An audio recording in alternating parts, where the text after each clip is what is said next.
ನಾನು ಆ್ಯಕ್ಚುಲಿ ಮದುವೆ ಮಾಡ್ಸೋಕ್ಕೆ ಬಂದಿಲ್ಲ. ಆರಾಧನಾ ಮದುವೆ ಮಾಡ್ಸೋಕ್ಕೆ ಬಂದಿದ್ದಾರೆ. ಸೊ ನಾನು ಅವ್ರಿಗೆ ಹೆಲ್ಪ್ ಮಾಡೋಕ್ಕೆ ಬಂದಿದ್ದೀನಿ. ಸೊ ಈವೆಂಟ್ ಅದೇ ಫಸ್ಟ್ ಇದು ನಂದು 2ನೇ ಇವೆಂಟು, ಆರಾಧನಾ ಅವ್ರಿಗೆ 1ನೇ ಇವೆಂಟ್. ಸೊ ನನ್ನ 1ನೇ ಇವೆಂಟಲ್ಲಿ ನನ್ನ ಪ್ಲ್ಯಾನ್ ಇದ್ದಿದ್ದು ಅದೇ. ಸೊ ಅದ್ರ ಪ್ರಕಾರ ಆಗಿದೆ. ಸೊ ಇದರಲ್ಲಿ ಪ್ಲ್ಯಾನ್ ಇರೋದು ಆರಾಧನಾ ಅವ್ರಿಗೆ ಹೆಲ್ಪ್ ಮಾಡೋಕ್ಕೆ. ಸೊ ಅವ್ರಿಗೆ ಮಾತ್ರ ಹೆಲ್ಪ್ ಮಾಡ್ತಾಯಿದ್ದೀನಿ ಅಷ್ಟೇ. ಅವ್ರೇನೇನು ಪ್ಲ್ಯಾನ್ ಮಾಡಿದ್ದಾರೆ ಸೊ ಅವ್ರಿಗೆ ಹೆಲ್ಪ್ ಮಾಡ್ತೀನಿ, ಮತ್ತು ಅವ್ರಿಗೆ ಬರೋ ಶೇರಲ್ಲಿ ನನಗೂ ದುಡ್ಡು ಬರುತ್ತೆ ಅನ್ನೋದೊಂದು ಹೇಳಿದ್ದಾರೆ. ಸೊ ಆ ಒಂದು ಉದ್ದೇಶದಿಂದ ಅವ್ರ ಜೊತೆ ಅಲ್ಲ, ಆರಾಧನಾ ಅವರು ತುಂಬ ಪ್ಲ್ಯಾನ್ ಮಾಡ್ಕೊಂಡಿದ್ದಾರೆ. ಅಂದರೆ ತುಂಬ ಈವೆಂಟ್ಸ್ ಇದೆ. ಈಗ ಮೆಹಂದಿ ಇದೆ, ಸಂಗೀತ ಇದೆ, ಮತ್ತು ಮುಹೂರ್ತ ಇದೇ ಥರ ಇರಬೇಕು, ಸ್ವಲ್ಪ ವಿಲೇಜ್ ಸೆಟಪ್ ಎಲ್ಲ ಇರಬೇಕು ಅನ್ನೋದೆಲ್ಲ ಪ್ಲ್ಯಾನ್ ಮಾಡಿದ್ದಾರೆ.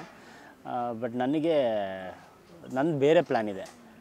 ಸೊ ನನಗೀಗ ಸ್ವಲ್ಪ ಆರಾಧನಾ ಅವ್ರ ಮೇಲೆ ಫೀಲಿಂಗ್ಸ್ ಬರೋದೆಲ್ಲ ಆಗಿದೆ. ಸೊ ಅದು ಲವ್ವ ಇಲ್ಲ ಈ ಥರ ಒಂದು ಕನ್ಫ್ಯೂಷನ್ಲಿದ್ದೀನಿ. ಸೊ ನಾನು ಆ ಝೋನ್ಲಿದ್ದೀನಿ. ಮದುವೆ ಆಗ್ತಿದೆ, ಆರಾಧನಾ ಅವ್ರು ಮಾಡ್ತೀಯ, ನಾನು ಅವ್ರಿಗೆ ಹೆಲ್ಪ್ ಮಾಡ್ತೀನಿ ಅಷ್ಟೇ. ನೋಡಬೇಕು. ಅಂದರೆ ಈಗ ಸದ್ಯದಲ್ಲಿ 1 ಲಕ್ಷ ದುಡಿಯೋಕ್ಕೂ ಬಂದಿದ್ದೀನಲ್ಲ, ಈವೆಂಟ್ ಮಾಡಿದ್ರೆ ದುಡ್ಡು ಸಿಗುತ್ತಲ್ಲ, ದುಡ್ಡು ಸಿಗುತ್ತೆ. ಅದ್ರ ಜೊತೆ ಗ್ಯಾಪಲ್ಲಿ ಈ ಎಕ್ಸ್ಟ್ರಾ ಆ್ಯಕ್ಟಿವಿಟೀಸ್ ಎಲ್ಲ ಸ್ಟಾರ್ಟ್ ಆಗಿದೆ. ಸೊ ನೋಡಬೇಕು. ಬೇಜಾನ್ ಸರ್ಕಸ್ ಇದೆ, ಅದನ್ನು ನೋಡೋಕ್ಕೆ ಬೇಜಾನ್ ಸರ್ಕಸ್ ಇರ್ಬೋದು. ಬಟ್ ಗೊತ್ತಿಲ್ಲ ಒಪ್ಕೋತಾರೋ ಇಲ್ವೋ, ಆ ಒಂದು ಕನ್ಫ್ಯೂಷನು ಇದೆ. ಮತ್ತು ಸುಮಾರು ಏನೇನೋ ಇದೆಯಲ್ಲ, ನಮ್ಮ ಭಾವ ಬೇರೆ ಏನೇನೋ ಮಾಡಿದ್ದಾರೆ, ಅವರು ಆ ವಿಷಯ ಇನ್ನೂ ಗೊತ್ತಿಲ್ಲ. ಸೊ ಅದೆಲ್ಲ ಗೊತ್ತಾದಾಗ ಹೆಂಗೆ ರಿಯಾಕ್ಟ್ ಮಾಡ್ತಾರೆ, ಅದು ನನಗೂ ಕ್ಯೂರಿಯಾಸಿಟಿ ಇದೆ. ಸೊ ಮುಂದೆ ಬರೋ ಅಂಥ ಎಪಿಸೋಡ್ಸಲ್ಲಿ ನೋಡಬೇಕು. ನಾನು ಆ್ಯಕ್ಚುಲಿ ಮದುವೆ ಮಾಡ್ಸೋಕ್ಕೆ ಬಂದಿಲ್ಲ, ಆರಾಧನಾ ಮದುವೆ ಮಾಡ್ಸೋಕ್ಕೆ ಬಂದಿದ್ದಾರೆ. ಸೊ ನಾನು ಅವ್ರಿಗೆ ಹೆಲ್ಪ್ ಮಾಡೋಕ್ಕೆ ಬಂದಿದ್ದೀನಿ. ಸೊ ಈವೆಂಟ್ ಅದೇ ಫಸ್ಟ್ ಇದು ನಂದು 2ನೇ ಇವೆಂಟು, ಆರಾಧನಾ ಅವ್ರಿಗೆ 1ನೇ ಇವೆಂಟ್. ಸೊ ನನ್ನ 1ನೇ ಇವೆಂಟಲ್ಲಿ ನನ್ನ ಪ್ಲ್ಯಾನ್ ಇದ್ದಿದ್ದು ಅದೇ. ಸೊ ಅದ್ರ ಪ್ರಕಾರ ಆಗಿದೆ.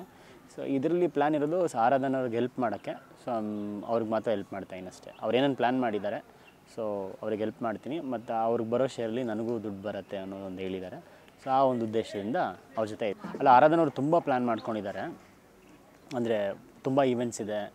ಈಗ ಮೆಹಂದಿ ಇದೆ, ಸಂಗೀತ ಇದೆ, ಮತ್ತು ಮುಹೂರ್ತ ಇದೇ ಥರ ಇರಬೇಕು, ಸ್ವಲ್ಪ ವಿಲೇಜ್ ಸೆಟಪ್ ಎಲ್ಲ ಇರಬೇಕು ಅನ್ನೋದೆಲ್ಲ ಪ್ಲ್ಯಾನ್ ಮಾಡಿದ್ದಾರೆ. ಬಟ್ ನನಗೆ ನಂದು ಬೇರೆ ಪ್ಲ್ಯಾನ್ ಇದೆ. ಸೊ ನನಗೀಗ ಸ್ವಲ್ಪ ಆರಾಧನಾ ಅವ್ರ ಮೇಲೆ ಫೀಲಿಂಗ್ಸ್ ಬರೋದೆಲ್ಲ ಆಗಿದೆ. ಸೊ ಅದು ಲವ್ವ ಇಲ್ಲ ಈ ಥರ ಒಂದು ಕನ್ಫ್ಯೂಷನ್ಲಿದ್ದೀನಿ. ಸೊ ನಾನು ಆ ಝೋನ್ಲಿದ್ದೀನಿ. ಮದುವೆ ಆಗ್ತಿದೆ, ಆರಾಧನಾ ಅವ್ರು ಮಾಡ್ತೀಯ, ನಾನು ಅವ್ರಿಗೆ ಹೆಲ್ಪ್ ಮಾಡ್ತೀನಿ ಅಷ್ಟೇ. ನೋಡಬೇಕು. ಅಂದರೆ ಈಗ ಸದ್ಯದಲ್ಲಿ 1 ಲಕ್ಷ ದುಡಿಯೋಕ್ಕೂ ಬಂದಿದ್ದೀನಲ್ಲ, ಈವೆಂಟ್ ಮಾಡಿದ್ರೆ ದುಡ್ಡು ಸಿಗುತ್ತಲ್ಲ, ದುಡ್ಡು ಸಿಗುತ್ತೆ. ಅದ್ರ ಜೊತೆ ಗ್ಯಾಪಲ್ಲಿ ಈ ಎಕ್ಸ್ಟ್ರಾ ಆ್ಯಕ್ಟಿವಿಟೀಸ್ ಎಲ್ಲ ಸ್ಟಾರ್ಟ್ ಆಗಿದೆ. ಸೊ ನೋಡಬೇಕು. ಬೇಜಾನ್ ಸರ್ಕಸ್ ಇದೆ, ಅದನ್ನು ನೋಡೋಕ್ಕೆ ಬೇಜಾನ್ ಸರ್ಕಸ್ ಇರ್ಬೋದು. ಬಟ್ ಗೊತ್ತಿಲ್ಲ ಒಪ್ಕೋತಾರೋ ಇಲ್ವೋ, ಆ ಒಂದು ಕನ್ಫ್ಯೂಷನು ಇದೆ. ಮತ್ತು ಸುಮಾರು ಏನೇನೋ ಇದೆಯಲ್ಲ, ನಮ್ಮ ಭಾವ ಬೇರೆ ಏನೇನೋ ಮಾಡಿದ್ದಾರೆ, ಅವರು ಆ ವಿಷಯ ಇನ್ನೂ ಗೊತ್ತಿಲ್ಲ. ಸೊ ಅದೆಲ್ಲ ಗೊತ್ತಾದಾಗ ಹೆಂಗೆ ರಿಯಾಕ್ಟ್ ಮಾಡ್ತಾರೆ, ಅದು ನನಗೂ ಕ್ಯೂರಿಯಾಸಿಟಿ ಇದೆ. ಸೊ ಮುಂದೆ ಬರೋ ಅಂಥ ಎಪಿಸೋಡ್ಸಲ್ಲಿ ನೋಡಬೇಕು.